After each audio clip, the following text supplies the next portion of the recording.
संतप्त मानस शांत हों, जिनके गुणों के गान में बेबर्धमान महान जिन विचरे हमारे ध्यान में। कल उत्तम क्षमा धर्म की चर्चा हुई थी और आज उत्तम मार्दव धर्म की चर्चा करनी है। जिस प्रकार उत्तम क्षमा भगवान आत्मा का स्वभाव है, उसी प्रकार उत्तम मार्दव भी आत्मा का स्वभाव है। और जिस प्रकार उत्तम क्षमा की विरोधी क्रोध कसाय है, उसी प्रकार उत्तम मार्दव की विरोधी मान कसाय है।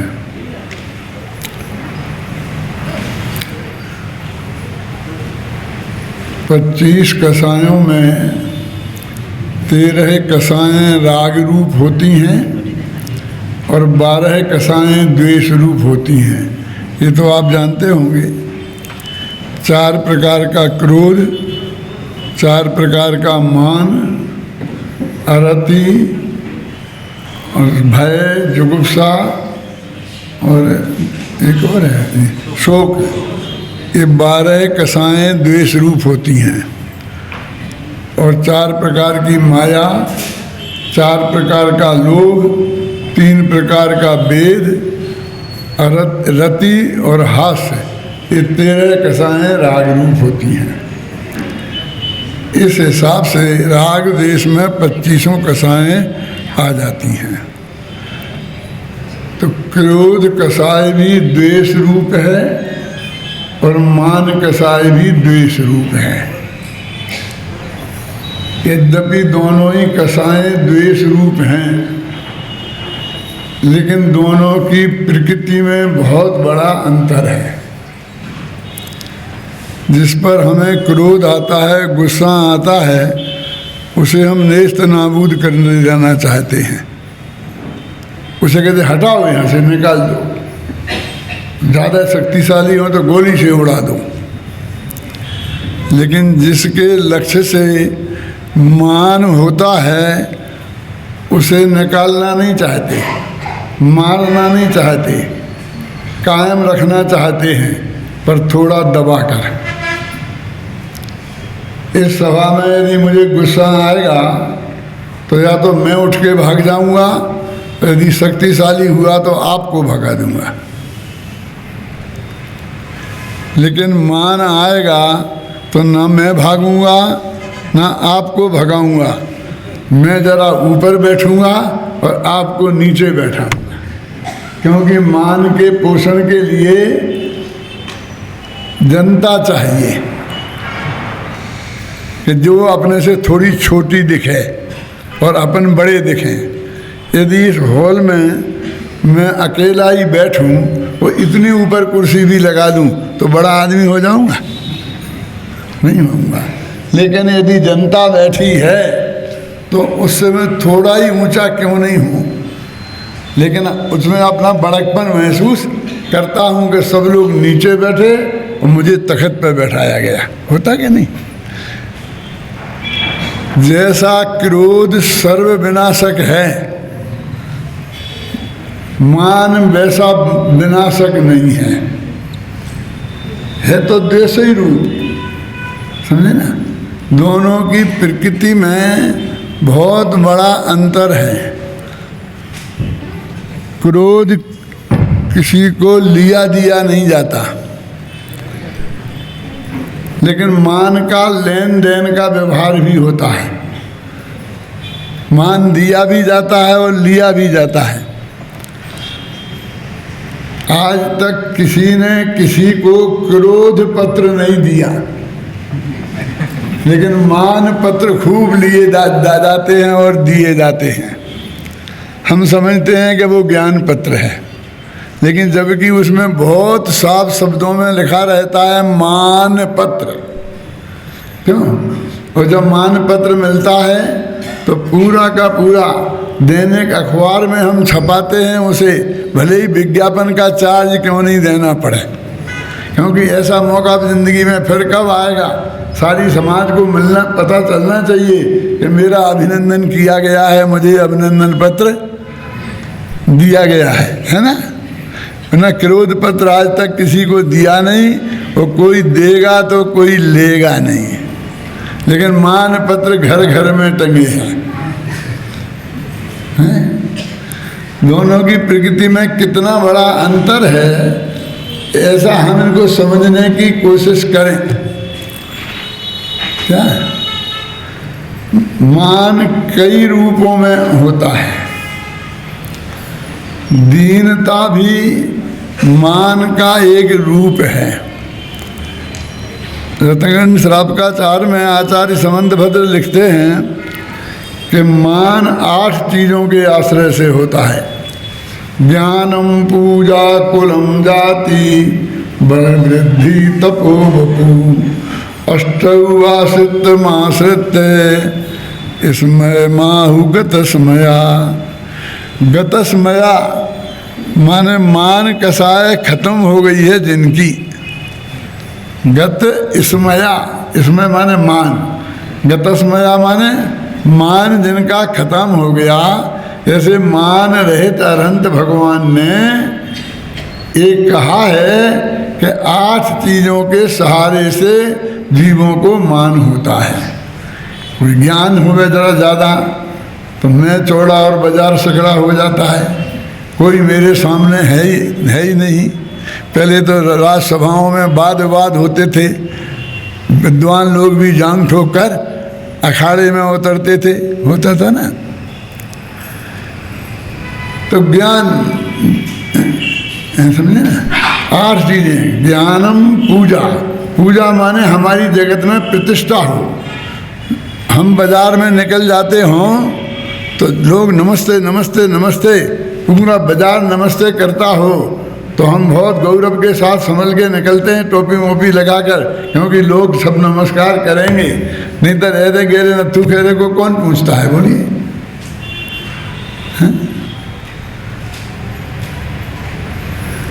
मेरे कहने का मतलब ये है कि मान का जो स्वरूप है वो बड़ा विचित्र है। वो लिया और दिया भी जाता है। लोग कहते हैं कि सम्मान तो समाज ने दिया है, इसमें हमारी क्या गलती है। समाज को समझाओ कि बेटा दिया तो समाज ने है, लेकिन लिया तो तुमने है ना। क्यों? तुमने नहीं लिया, लिया है ना। तो मान भी जो कसाय है वो भी लेने देने की चीज बन गई। हमने उसके 2 भेद कर दिए, सम्मान और असम्मान। सम्मान माने सतमान और असतमान। मान भी सत होता है, मान भी अच्छा और बुरा 2 प्रकार का होता है। आप जानते हैं कि जो देश रूप 12 कसाएं हैं अभी बताई थी ना, वो तो सब खोटी खोटी हैं ना, बुरी बुरी तो हैं। राग के 2 भेद हो सकते हैं, कौन? शुभ राग और अशुभ राग। देश के तो 2 भेद नहीं है कि शुभ देश और अशुभ देश, वो तो अशुभ ही होता है ना। और मान कसाय द्वेष रूप है, लेकिन हमने उसके 2 भेद कर दिए, सम्मान और असम्मान। हम स्वाभिमान के नाम पर भी मान की रक्षा करते हैं। कहते हैं ना, देखो भाई, विद्वान को स्वाभिमानी तो होना ही चाहिए। और मैं आऊं और कहूं कि आप समझते हैं आपने किसको बुलाया है? इतने बड़े विद्वान को बुलाया और इतना सा स्टेज और इतनी सी जनता। आपको मेरा अपमान करने का क्या अधिकार था? कि महाराज हमने क्या अपमान किया? हम तो आपका सम्मान ही कर रहे हैं, गले में मालाएं डाल रहे हैं, क्यों? सब कर रहे हैं, आप ऐसे नाराज क्यों हो रहे? लेकिन इतनी सी जनता, इतना नीचा स्टेज कि भाई साहब इसमें स्टेज कहाँ से आ जाता है, जनता कहाँ से आ जाती है मान सम्मान में? किसी ने अपमान तो नहीं किया है। मेरे कहने का आशय है कि आप कहेंगे कि पंडित बहुत बड़ा मानी है, और हम कहेंगे विद्वान को स्वाभिमानी तो होना ही चाहिए। अब ये मान कहाँ से स्वाभिमान हो जाता है, और ये स्वाभिमान कहाँ से मान हो जाता है?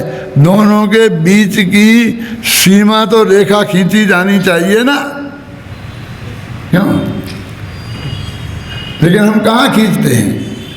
देखो, आप जानते हैं रावण जो नरक गया है, जाने लो जो भी हुआ होगा,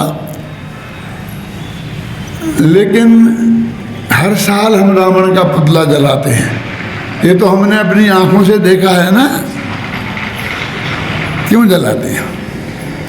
किसी से भी जाके पूछ लो कि उसने सीता का अपहरण किया था, पर स्त्रियों का, पर ऐसी खोटी निगाह डालने वालों का यही दुर्दशा होती है।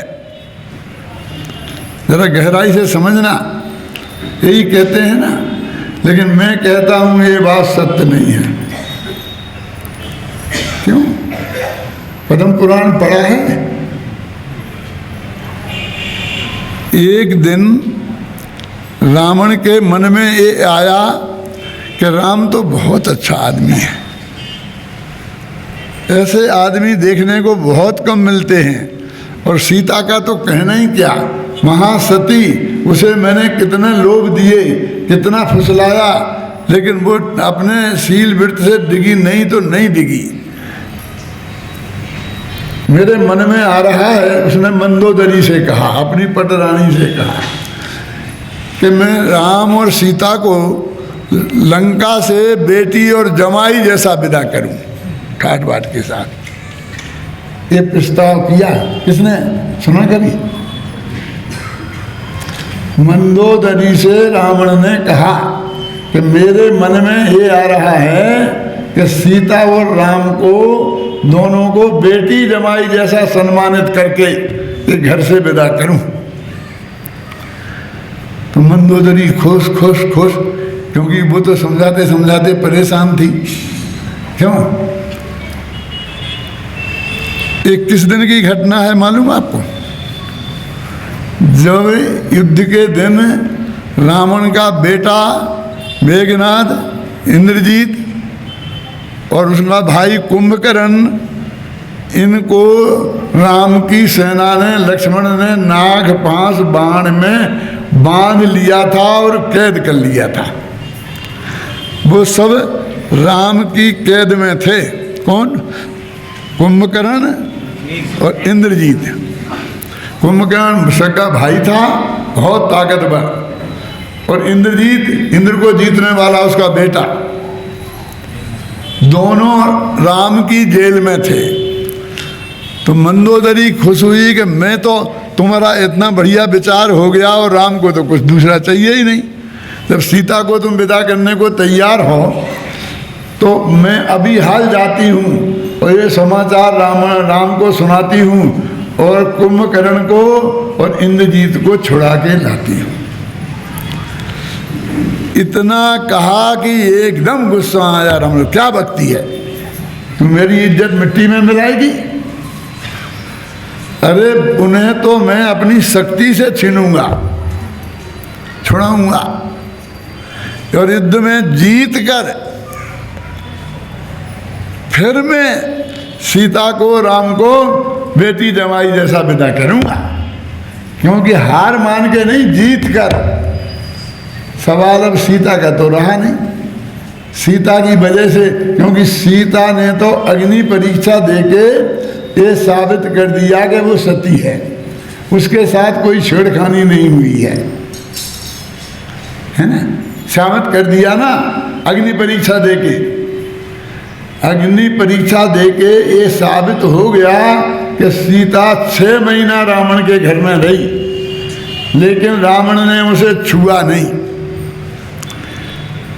सब लोग कहते हैं रावण का पुतला हम सैकड़ों वर्षों से जलाते आ रहे हैं, क्यों?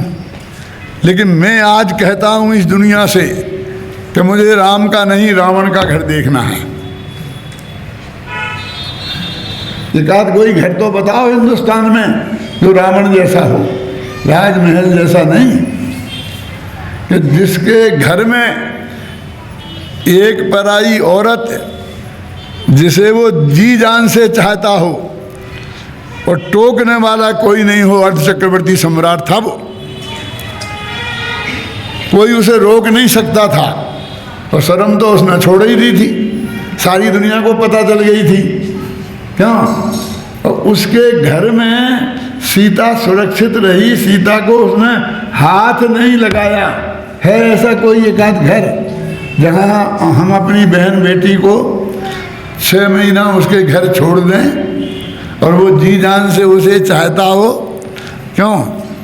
तो उसकी इज्जत सुरक्षित रह जाएगी। है कोई घर? है कोई आश्रम? कोई आश्रम में भी कोई हमारी माँ बहन सुरक्षित है? आसाराम बापू जैसे। और अब तो हमारे समाज में भी यहाँ वहाँ से ऐसी ऐसी हवा सुनने में आती है कि माथा शर्म से झुक जाता है। बोलो, आज हम एक घर ऐसा नहीं खोज सकते हैं कि जिस पर इतना विश्वास किया जा सके जितना रावण का था। तो भाई वो नरक क्यों गया भाई साहब? हमारी समस्या तो ये है कि सीता के अपहरण की वजह से वो नरक नहीं गया। और सीता भी आपने पढ़ा कि जब वो नरक चला गया तो रामचंद्र जी को केवल ज्ञान हो गया। सीता का जीव 16वें स्वर्ग में था, वहाँ से आया तो उनसे पूछा कि रावण कहाँ है। रावण की खबर ली, उनने बताया कि 3रे नरक में है। वहाँ गई मिलने नरक में, और पूरी कोशिश की उसे 3रे नरक से निकालने की। ये पद्म पुराण पढ़ा कि नहीं पढ़ा? एक तरफा बात नहीं है, 2 तरफा बात है। रावण ने विचार किया था उसे बेटी जमाई जैसा बना के भेजने का, और सीता उसे नरक में से निकालने गई। क्यों? उनका तो देश कहाँ गया पता नहीं, और हम आज तक देश में जले जा रहे हैं, उसे जलाए जा रहे हैं, जलाए जा रहे हैं। लेकिन हमारी समस्या तो ये है कि नरक क्यों गया? इतना अच्छा आदमी था तो नरक क्यों गया? कहा ना कि मैं जीत के दूंगा। सवाल सीता का नहीं है, मूछ का है। अब तो जो लड़ाई हो रही सीता के लिए थोड़ी हो रही। रावण जो लड़ रहा है राम से और लक्ष्मण से, सीता तो देने का विचार हो गया उसका। अब तो जीतने की समस्या है। इस मान के खातिर वो लड़ा, मरा और नरक गया, और हजारों आदमी इस मान के खातिर अदालत में लड़ते हुए देखे जाएंगे। बस सगे भाई थे, मकान का बंटवारा हुआ, बीच में दीवार खिंची, वो दीवार का आधा फुट इधर की इधर बन गई, और मुकदमा चालू हो गया। इतना खर्चा हो गया कि बस सोने की दीवार बन जाती। क्यों? तो चालू है, धर्म के नाम पर सम्मेद शिखर चालू है। क्यों? अंतरिक्ष चालू है, चालू है ना। हम साधर्मी भाई है ना, दिगंबर श्वेतांबर, एक ही धर्म को, एक ही भगवान महावीर को, पारसनाथ को मानने वाले हैं, तो साधर्मी नहीं हुए? वे भी जैनी और अपन भी जैनी। क्यों? तो वो साधर्मी भाई भी लड़े जा रहे हैं। 150 बरस हो गए, लंदन तक की अदालत में चक्कर काट जाए। और आज मालूम एक एक वकील एक एक पेशी पे खड़े होने के 3-3 लाख लेता है। करोड़ों रुपया तो वकीलों के घरों में चले गए दो ही तरफ से। और जजों को घूम से न मालूम क्या क्या भी आपको क्या बताएं। और हम सब इन्वॉल्व हैं उसमें, घबराना नहीं। हम देते हैं ना चंदा, प्रोत्साहन देते हैं ना, वो पैसा कहाँ से जाता है? समाज में से ही जाता है कि नहीं जाता है? बोलिए, काय का सवाल है? क्या मिला आज तक? किसको क्या मिला लड़कर झगड़ने से? कि सवाल साहब हम जीते तुम जीते, मान के खातिर सैकड़ों परिवार बर्बाद हुए हैं, सैकड़ों लड़ाइयाँ खत्म हुई हैं, है ना। हम सिर झुका सकते, हम सिर कटा सकते हैं पर सिर झुका सकते नहीं। क्यों? तो ये मान क्या कसाय का क्या स्वरूप है, कितनी खतरनाक है, इसकी हमें कल्पना नहीं है। श्रीमद ने तो ऐसा लिखा है कि यदि मनुष्य गति में मान नहीं होता तो यही मोक्ष होता। ऐसा लिखा, मान ही इस मोक्ष में सबसे बड़ी बाधा है। देखो, आपको मालूम, भगवान महावीर का 25वां निर्वाण महोत्सव था। एक कमेटी बनी थी दिगंबर श्वेतांबर थानकवासी सबकी मिलकर, और इंदिरा गांधी उसकी अध्यक्ष थी, है मालूम, सुना? फिर दिगंबरों ने अपनी अलग बनाई थी, दिगंबर जैन कमेटी, श्वेतांबरों ने अलग बनाई थी, लेकिन एक सबकी मिलके बनी थी। इंदिरा गांधी चाहती थी, देश की प्रधानमंत्री थी, कि भगवान महावीर का महोत्सव इतना जोरदार हो कि दुनिया देखे। तो उन्होंने कहा कि दिल्ली में एक जुलूस निकाला जाए जो इतना बड़ा, इतना महान हो कि सारी दुनिया देखने आए, सारी दुनिया के पत्रकारों को बुलाया जाए, सारी दुनिया के टीवी वालों को बुलाया जाए, और वो सारी दुनिया में रिले हो। महावीर का एक चित्र डाकखाने में छपते हैं ना, वो उनका फोटो छपता है, क्या बोल रहे, डाक टिकट पे छपे। ऐसी कई योजनाएं जो गवर्नमेंट की तरफ से हो सकती थी, इंदिरा गांधी ने प्रस्तुत की, लेकिन ना तो वो जुलूस निकल पाया और ना वो टिकट निकल पाया। क्यों? जब जुलूस की बात आई तो कहा कि वो जुलूस रथ निकलेगा ना, तो उस रथ में जो भगवान विराजमान होंगे वे आंखों वाले होंगे कि बिना आंखों वाले?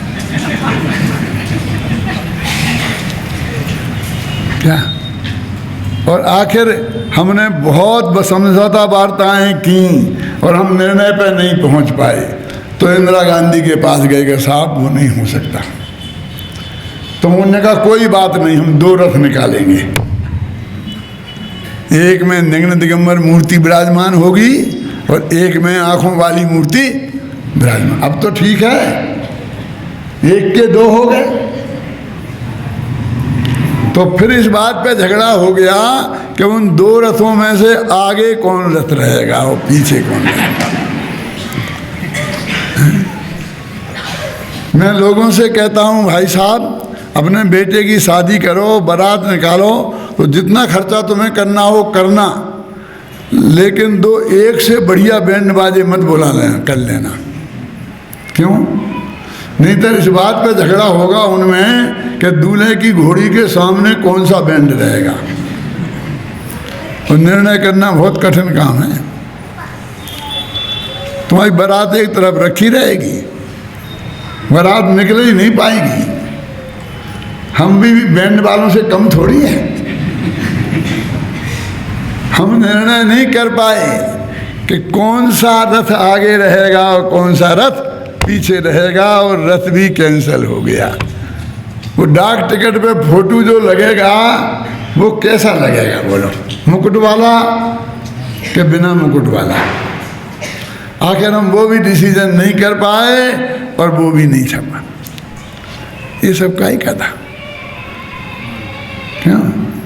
हमने वो दृश्य भी दिल्ली का देखा है अपनी आंखों। हम भी गए थे उसमें कि सारी समाज इकट्ठी हुई थी, जैन समाज, अजैन, श्वेतांबर, दिगंबर, सबके मुनि लोग आए थे और सबके स्टेज पर वो सब लगे थे। तो इस बात पर झगड़ा हुआ कि कौन कितनी ऊंचाई पे बैठेगा। अपने दिगंबर मुनिराज कहते थे, और बात भी ठीक थी, कि हम नग्न दिगंबर हैं, हमारे पास रंचमात परिग्रह नहीं है, सबसे ऊंचा आसन हमारा रहना चाहिए। वे बोले तुम तो विद्यानंद जी से बोले वो कि तुम तो मुनि हो, हम तो आचार्य हैं।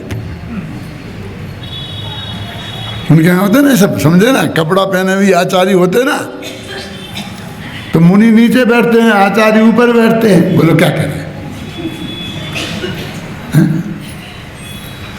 आखिर 4-4 इंच की नीचाई ऊंचाई पर ऐसा मामला हुआ कि सभा नहीं हो पाई ढंग से।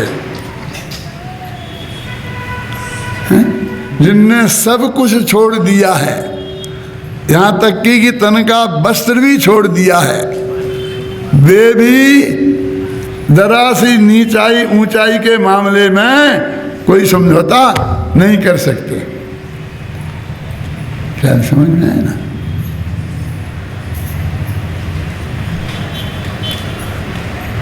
मान कैसा है, सब कुछ हम छोड़ करके भी मान नहीं छोड़ सकते हैं?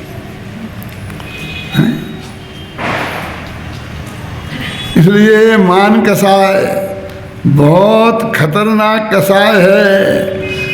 हम क्या समझते हैं कि धन मद किसको होगा? धन वालों को, गरीब को तो नहीं हो सकता ना। ज्ञान मद किसे होगा? ज्ञान वालों को। रूप मद किसे होगा? जो सुंदर होगा उसे। और बल मद किसे होगा? जो ताकतवर होगा उसे। ठीक है, लेकिन ये ठीक नहीं है।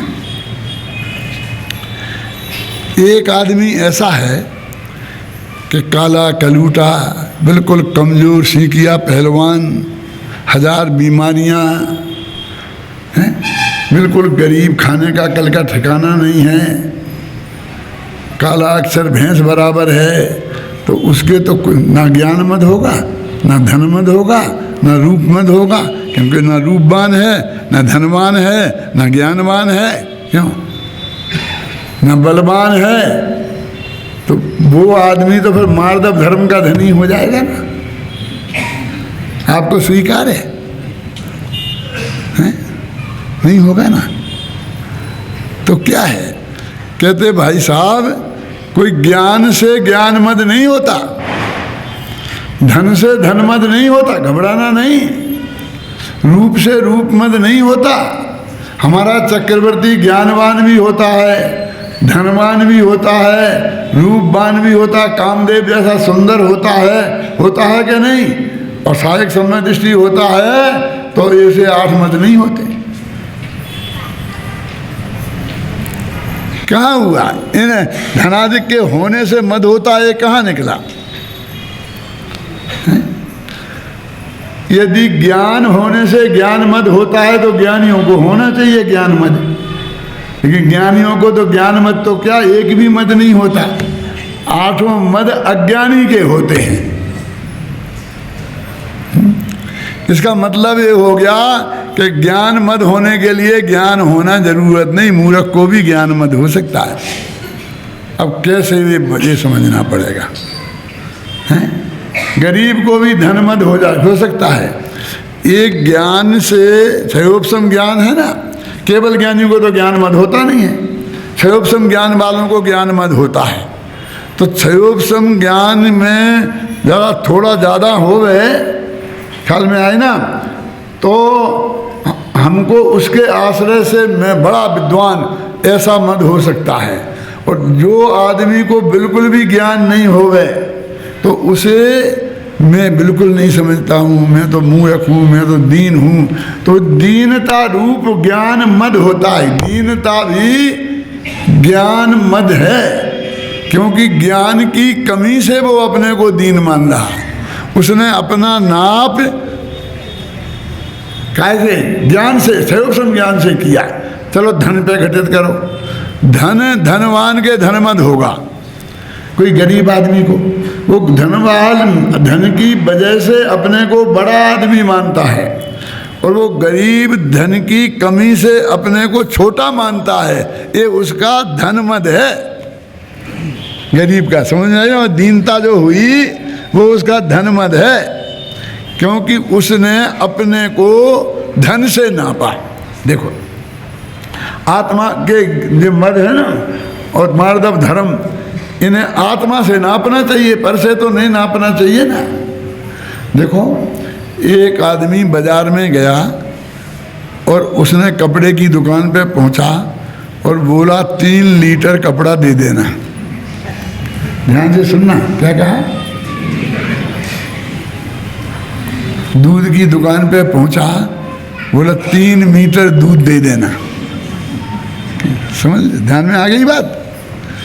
वो दूध मीटरों में मांगता है और कपड़ा लीटरों में मांगता है। इसका मतलब ना वो मीटर समझता है ना लीटर समझता है, ना दूध समझता है ना कपड़ा समझता है, चारों ही में मूर्ख है ना। क्योंकि दूध लीटरों से नापा जाता है और कपड़ा मीटरों से नापा जाता है। उसे तो अभी यही पता नहीं है कि लीटर क्या होता है और मीटर क्या होता है और दूध क्या होता है और कपड़ा क्या होता है। ऐसे ही हमने आत्मा का धर्म मार्दव और आत्मा का विकारी भाव मान कसाय, इन दोनों को धन से नापा, रूप से नापा। ख्याल में आया ना? तो हमने, हमारी नाप की तराजू ही सही नहीं है कि धन की वजह से चाहे हम अपने को धनवान माने चाहे गरीब माने, तो भी वो मार्दव धर्म नहीं है, मान कसाय है। दीनता भी मान कसाय का ही एक रूप है। चाहे दीन हो चाहे मानी हो, रीढ़ की हड्डी सीधी दोनों की नहीं रहती है। क्या कहा? रीढ़ की हड्डी सीधी नहीं रहती है। मानी होता है ना, ऐसा करता है, पीछे पकड़ी होती है, और दीन होता है ना, समझ रहे ना? रीढ़ की हड्डी सीधी नहीं रहती दोनों की। यदि दीनता नहीं हो तो भी वो आगे को नहीं झुके, और मानी नहीं हो तो पीछे को नहीं झुके, सीधा रहे ना, नॉर्मल। मैं जैसा हूं वैसा हूं, क्यों नहीं? क्योंकि वो दूसरों से अपने को नापता है। ये कसाय भाव भी हमारा है और धर्म भी हमारा है। धर्म के होने से हम धर्मात्मा होंगे और कसाय के होने से हम कसायवान होंगे। ख्याल में आए ना? तो आत्मा का नाप उससे करना चाहिए, हम धन से कर रहे, रूप से कर रहे। आप जानते हैं ये जो रूप, इतना सुंदर रूप, एक क्षण में एक झोंका आए तो एक तिनका हमारी आंख में चला जाए तो हम 1 मिनट में काने हो सकते हैं। हो सकते कि नहीं हो सकते? क्या भरोसा है इसका रूप का? वो स्टोव जला रहे हो, भपका लगे और चेहरा जल जाए, 1 मिनट में हमारा रूप की क्या दशा हो सकती है? पैसा कितना क्षणभंगुर है, ये आप लोग बहुत अच्छी तरह जानते हैं। क्यों? 1 करोड़पति को रोड़पति बनने में 1 मिनट नहीं लगता। तूफान आ जाए, सुनामी आ जाए, हैं भयंकर कोई परिस्थितियाँ बन जाए, हैं डाकुओं का छापा पड़ जाए, गवर्नमेंट के डाकुओं का छापा पड़ जाए, कई तरीके से, या आप समझे ना, करोड़पति को रोड़पति होने में देर नहीं लगती है। कि पंडित, हमारा ज्ञान तो हमारा है ना, न चौरेहार्यम न च भ्रातृभाज्यम न राजहार्यम न च भारकारी वहीकृति वर्धत एव नित्यम विद्याधनम सर्वधनम प्रधानम। ये विद्याधन सब में प्रधान है। कैसा है? न राजहार्यम, गवर्नमेंट इस पर टैक्स नहीं लगा सकती। तुम शास्त्री हो, इतना बढ़िया व्याख्यान देते हो, तो इतना टैक्स तुम्हें देना पड़ेगा, हमें तो कोई नहीं आया था मांगने। न राजहार्यम, न चोरी करके नहीं ले जा सकते। लेकिन बाप की संपत्ति में बेटा तो, भाई तो बंटवारा ले जाता है ना। लेकिन हमारी विद्वान हैं और वो जैन धर्म के बारे में काला अक्षर है, तो वो हम इसे बांट नहीं सकता। न भ्रातृभाज्यम न च राजहार्यम न चौर्यहार्यम और न भारकारी, वजन नहीं बढ़ता। समझे? माथे पे वजन नहीं बढ़ता है कि मैं बहुत विद्वान हो गया हूँ, अब मेरे से बर्दाश्त नहीं होता। नेहरू जी ने जेल से इंदिरा गांधी को एक पत्र लिखा था। जब हम पढ़ते थे मैट्रिक में, तब हमारी कोर्स की किताब में था, letter to Indira on her birthday. उनकी बर्थडे पर नेहरू जी ने पत्र लिखा। उस पत्र में क्या लिखा कि बेटी, मैं जेल में हूँ 6 साल से, मेरे पास कुछ ऐसा नहीं है कि मैं तुम्हें भेंट में कुछ भेज सकूं, इसलिए मैं कुछ तुम्हें सलाह भेजता हूँ, आशीर्वाद के साथ कुछ सलाह भेजता हूँ। लेकिन तुम ये मत समझना कि मैं सलाह देने वाला, यानी मेरे उपदेश का अजीर्ण हो गया है और मुझे उपदेश देने की छूट रही है। तो कोई तो मिला नहीं, अब तो मैं जेल में बंद हूँ, तो एक बेटी है उसी को दे सकता हूँ, ऐसा मत समझना। और ये बात समझाने के लिए उनने एक उदाहरण लिखा कि एक चीनी यात्री हान सांग करके कोई नाम था, वो भारत की यात्रा पर आया था। तो उस जमाने में ये बात प्रसिद्ध थी कि वे अपने पेट पर एक कोपर का, तांबे का ऐसा एक तवा बांधे रहता था पेट पे, और माथे पे एक लाइट रखता था, चलता था। तो लोग पूछते थे तूने ऐसा क्यों किया? कि मैंने सारी दुनिया घूमकर इतना ज्ञान अर्जित कर लिया है, इतना ज्ञान अर्जित कर लिया है कि इस लाइट से मैं दुनिया को बताना चाहता हूँ। और अब मेरे को डर लगता है कि इतना ज़्यादा पेट भर गया है कि मेरा पेट ना फट जाए, इसलिए मैंने कोपर का तवा बांध दिया। नेहरू जी ने लिखा है अपनी बेटी के नाम पत्र, जैसा मुझे अजीर्ण हो रहा है, मैंने अपना पेट कोपर के तवा से नहीं बांधा है। ये नहीं है, लेकिन मुझे कुछ बातें अच्छी याद आ रही हैं, तो मैं बेटी तेरे लिए लिखता हूँ।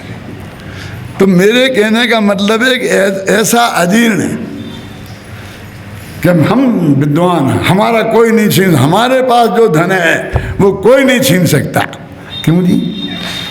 1 सेकंड में दिमाग का एक स्क्रू ढीला हो जाए तो अच्छे से अच्छा पंडित पागल हो सकता है क्या? नहीं। बोलो नहीं हो सकता क्या? तुम क्या समझते हो? गाए होंगे तुमने, छंद बोल बोल के रट लिए होंगे, लेकिन इतना नहीं समझ में आया कि एक दिमाग का स्क्रू ढीला हो जाए, आत्मा का कुछ नहीं हो, हैं? तो पागल हो सकता है क्या? नहीं हो सकता है। तो ये जो जिन चीज़ों के आश्रय से हम मान करते हैं, वो मान आप समझिए ना कितना क्षणभंगुर है। ज्ञानी धर्मात्माओं को इस सब बातों का पता रहता है, इसलिए उनके जीवन में मार्दव धर्म होता है, मान कसाय नहीं होती है। वे सोचते हैं कहाँ केवल ज्ञान और कहाँ मेरा उसका अनंतमा भागमा ज्ञान, क्या करना उसका अभिमान। एक क्षण में जो गायब हो सकता है, क्या करना उसकी क्षणभंगुरता से भी वे भली भांति परिचित हैं और उसकी तुच्छता से भी भली भांति परिचित हैं। ख्याल में आया ना? इसलिए वो उन्हें कोई अभिमान नहीं हो सकता है ज्ञानी धर्मात्माओं को। अज्ञानियों को 8 चीज़ों के आश्रय से मान होता है। कुछ लोग कहते हैं कि देखो भाई साहब, समाज में रहना है तो थोड़ा गुस्सा और थोड़ा मान चाहिए, ऐसे लुंज पुंज हो जाए, चाहे जो कुछ बक जाए, क्यों? और हम ऐसे बैठे रहें चुपचाप सुनते रहें, क्या कहेंगे लोग? थोड़ी तो अकड़ होनी चाहिए और थोड़ा मान भी होना चाहिए कि हमें कुछ नहीं, मैं तो वहीं बैठ जाऊंगा, मैं तो नीचे ही बैठ जाऊंगा, मैं तो ऐसे कर जाऊंगा। नहीं, थोड़ा अपनी इज्जत तो रखनी चाहिए। तुम अपनी इज्जत नहीं रखो, लेकिन पंडिताई की इज्जत तो रखो, पंडित कहलाते हो। और चाहे जैसे हाथ पैर जोड़ोगे चाहे जिसके, तो हमारा सवाल तुम्हारा नहीं है, पंडित जाति का है। समझ में आए ना?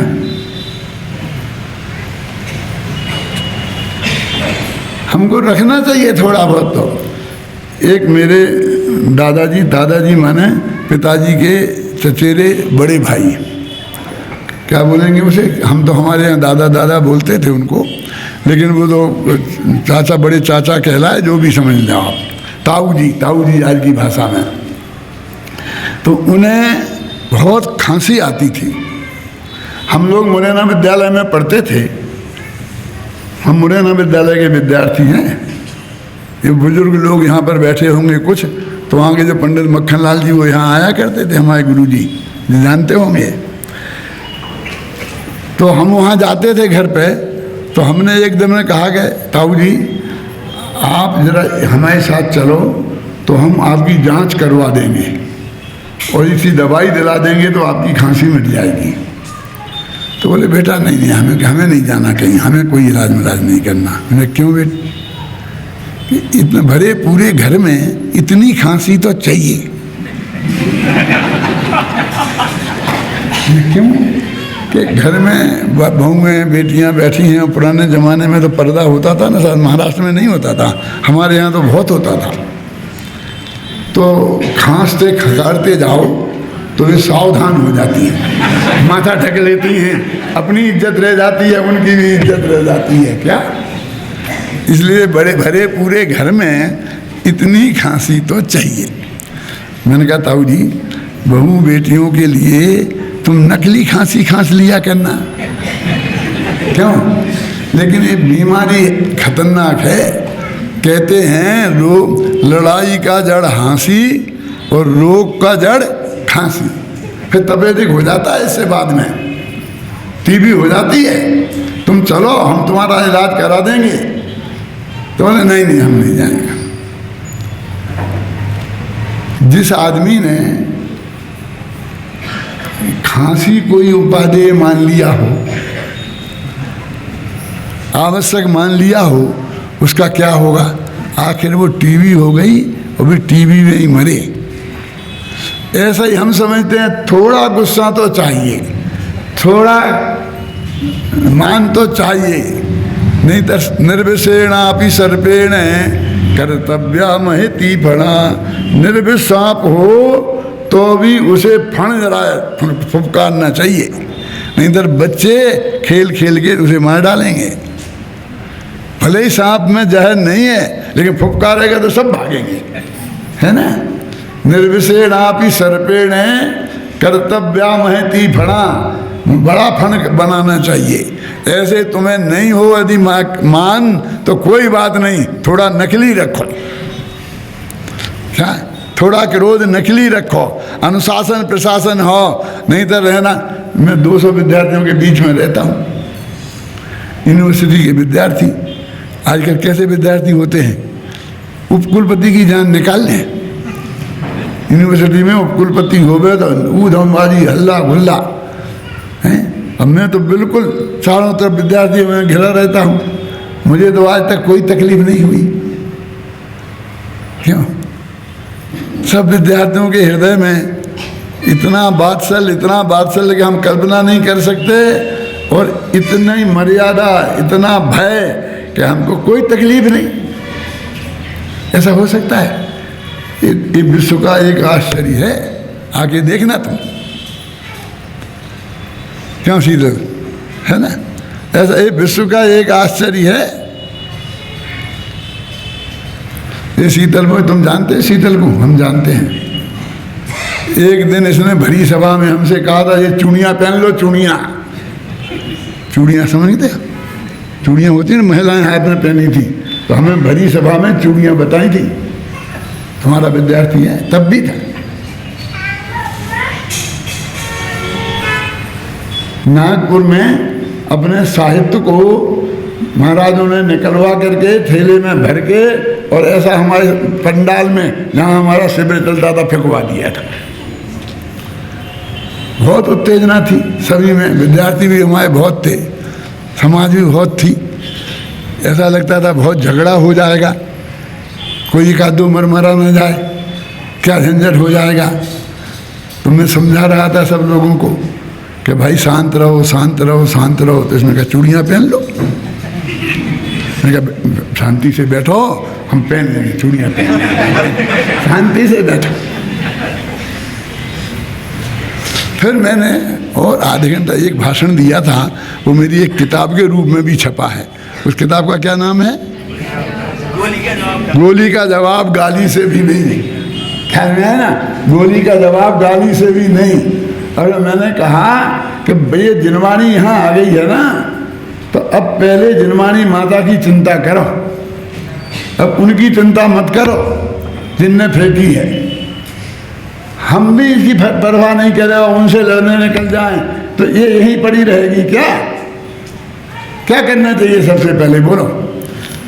युद्ध के मैदान में अपने कोई आदमी मारा गया हो तो पहले उसका क्रियाक्रम करना चाहिए कि उसकी लड़ाई लड़ना चाहिए? हैं? सब लोग इसको बोली बोलो।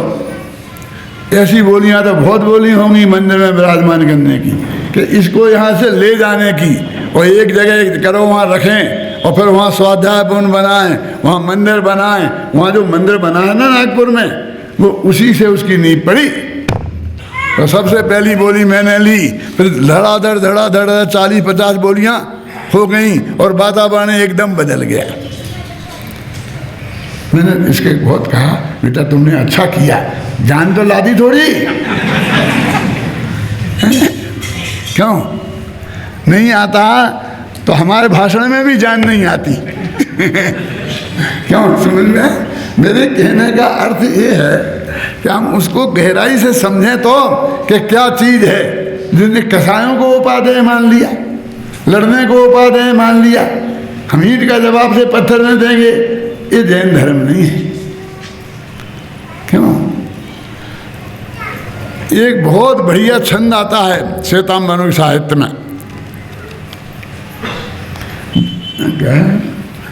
धरणे कमठे धर्मेन्द्रे च सूचितम कर्म कुर्वती प्रभुस्तुल्य मनोवृत्ति पार्श्वनाथा नमोस्तुते। हे पार्श्वनाथ भगवान, आपको नमस्कार हो। कि क्यों? कि कमठ ने तुम पर पत्थर बरसाए और तुम उससे नाराज नहीं हुए। धर्मेंद्र ने तुम्हें बचाया, तुम उससे खुश नहीं हुए। क्या? पत्थर बरसाने वाले से नाराज नहीं हुए और बचाने वाले से खुश नहीं हुए। इसलिए हे पार्श्वनाथ भगवान, प्रभु तुल्या मनोवृत्ति, आपकी मनोवृत्ति दोनों की एक सी रही, इसलिए मैं आपको नमस्कार करता हूँ। यदि आप कमठ से नाराज हो जाते और धर्मेंद्र से प्रसन्न हो जाते तो कम से कम मैं तो आपको नमस्कार नहीं करता, क्योंकि ऐसे तो हम सब ही हैं। जो प्रतिकूलता बरतता है उससे नाराज होते हैं, जो अनुकूलता बरतता है उससे खुश होते हैं। मैं पूछता हूँ कि यदि पारसनाथ कमठ के पर कोई रिएक्शन देते और धर्मेंद्र पर कोई रिएक्शन देते तो उन्हें केवल ज्ञान होता? उन्हें केवल ज्ञान क्यों हुआ? है ना? वे शांत रहे ना। कमठे धर्मेन्द्रे च सोचतम कर्म कुर्वती, दोनों ने अपने अपने योग्य कर्म किए। क्या किया? योग्य कर्म किए। कमठ ने योग्य कर्म किया। ये तीव्र द्वेष में आदमी इससे बढ़िया और क्या करेगा? वर्णी जी का नाम सुना? गणेश प्रसाद जी। उस जमाने में 3 वर्णी थे, कोई बुजुर्ग लोग जानते, भागीरथ वर्णी, गणेश प्रसाद वर्णी और एक वर्णी और थे। 3 वर्णी थे। अभी वो एक मौलवी व्याख्यान दे रहा था और वे तीनों खड़े खड़े जब पढ़ते थे ना, तब की घटना है। उनने आत्मकथा में लिखा, वर्णी जी ने, गणेश प्रसाद वर्णी ने अपनी आत्मकथा में लिखा कि वे खड़े तीनों जने सुन रहे थे और वो कुर्बानी पे व्याख्यान दे रहा था कि इन काफिरों के हाथ से मर जाओ तो भी तुम्हें कहाँ मिलेगी? जन्नत मिलेगी। क्या मिलेगी? और यदि इन्हें मार दो तो तुम्हारा पक्का है। ख्याल में है ना? तो गणेश प्रसाद जी ने भागीरथ वर्णी से कहा, कैसा लगा व्याख्यान? भागीरथ वर्णी ने गणेश प्रसाद वर्णी से कहा, तो उन्होंने कहा बहुत अच्छा है, क्या बकते हो, बहुत अच्छा। वो कुर्बानी की बात कह रहा, मरने मारने की बात कह रहा, तुम अहिंसा धर्म वाले कह रहे बहुत अच्छा। तो उन्होंने कहा इतने तीव्र मिथ्यात्व के उदय में इससे बढ़िया और क्या व्याख्यान हो सकता। समझ में आए ना, जितना द्वेष था कमठ को, उसमें जो व्यवहार उसने किया वो ही होगा। और धर्मेंद्र को इतनी भक्ति थी तो उनके वो ही होगा जो उनके। तो दोनों ने सोचतम कर्म कुर्वती, कमठे धर्मेंद्र च सोचतम कर्म कुर्वती, अपने अपने योग्य कार्य किया। और प्रभोस तुल्य मनोवृत्ति, आपकी मनोवृत्ति दोनों में समान, उसको भी खुश, तुम भी खुश हो, तुम भी खुश हैं। इसलिए मैं आपको नमस्कार करता हूँ, क्योंकि हम वीतराग के पुजारी हैं। हम इसके पुजारी नहीं हैं कि जो हमारी बुराई करे उसे नाराज हो जाएं और जो हमारी प्रशंसा करे उससे हो जाए। क्यों? देखो, क्रोध के अनुकूल कोई व्यक्ति है,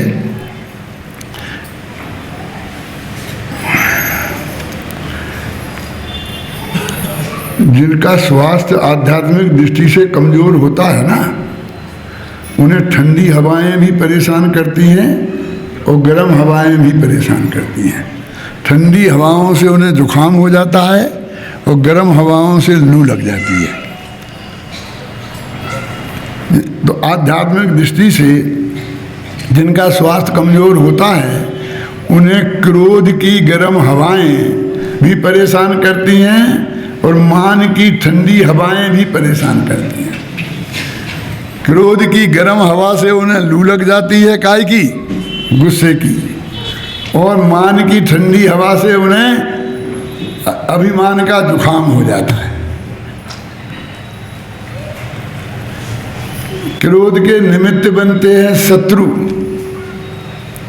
और मान के निमित्त बनते हैं मित्र। कैसी गजब बात है। शत्रु से तो बचा जा सकता है, मित्रों से कैसे बचे? शत्रु हम में जो दुर्गुण होए ही नहीं, वो हमें दुनिया को बताते फिरते हैं। गुणों को अवगुण कहे बखानो, कल बताया था ना। और मित्रों की भी एक आदत खराब होती है कि जो अपने में गुण है ही नहीं, वे भी बताते फिरते लोगों की, इसमें ये गुण है, ये गुण है, ये गुण है। समझे ना? एक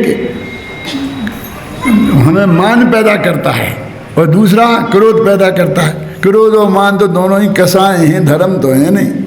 जैसे मित्र वैसे ही शत्रु। ख्याल में ना?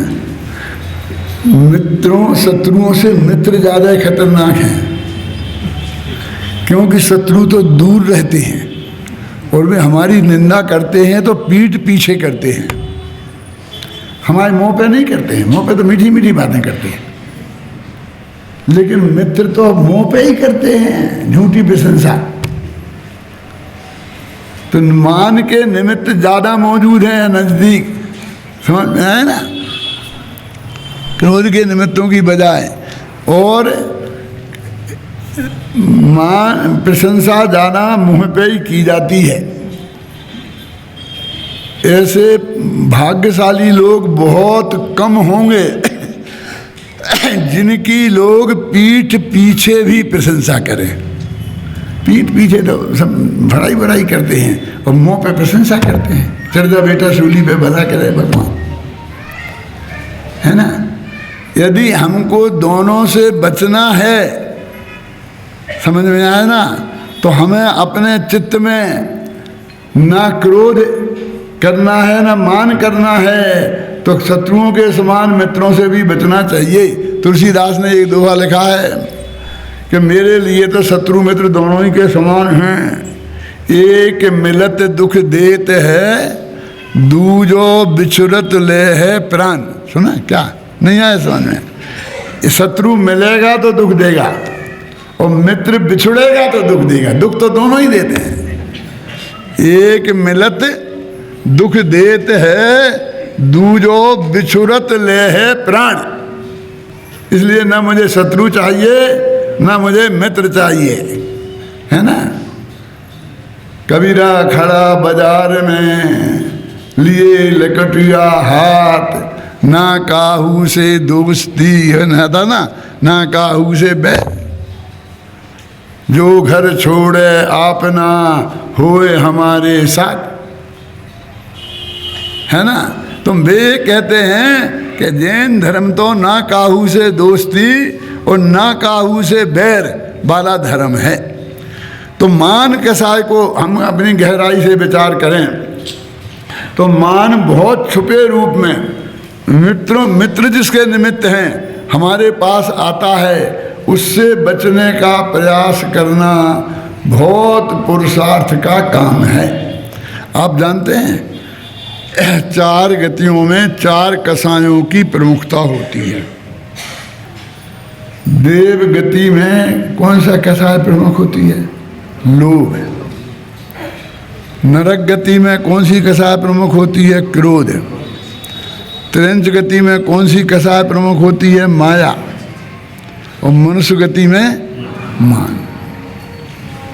प्रमुखता की दृष्टि से शास्त्रों में कथन है, गोमरसार में लिखा है, नरक में क्रोध की मुख्यता, मनुष्य में मान की मुख्यता, त्रिंचों में मायाचार की मुख्यता और देवों में लोभ की मुख्यता होती है। तो ये मनुष्य गति में सबसे ज़्यादा खतरनाक इसका कोई शत्रु है तो वो मान कसाय है। ये मान कसाय कैसे पैदा होती है? देखो देखो, हम सब हैं समान, है ना। सभी जीव समान है ना, कोई छोटा बड़ा तो नहीं है। छोटे बड़े की भावना ही मान का आधार है ना।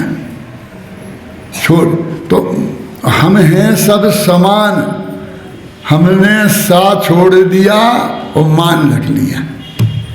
क्या किया? मैंने समानता की बात छोड़ दी।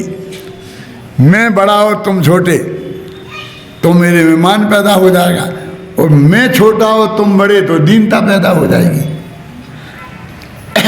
वास्तव में विचार करें तो ना कोई छोटा है ना कोई बड़ा है, सभी आत्मा समान हैं।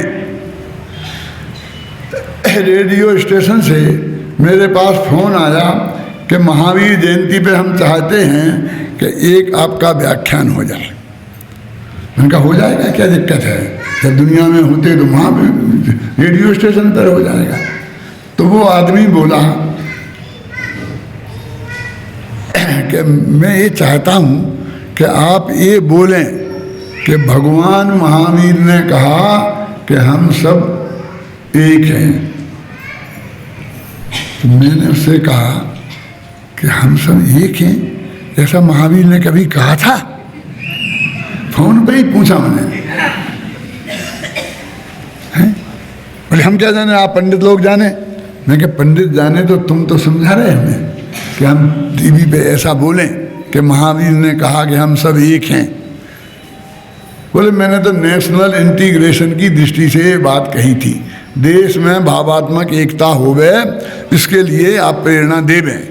मैंने कहा भगवान महावीर के सिद्धांतों में बहुत सी बातें ऐसी हैं कि जिनमें नेशनल इंटीग्रेशन को प्रोत्साहन मिलेगा, आप चिंता मत करो। और मैंने मालूम सबसे पहला वाक्य क्या बोला था महावीर जयंती के दिन रेडियो स्टेशन से, कि भगवान महावीर ने कभी नहीं कहा कि हम सब एक हैं।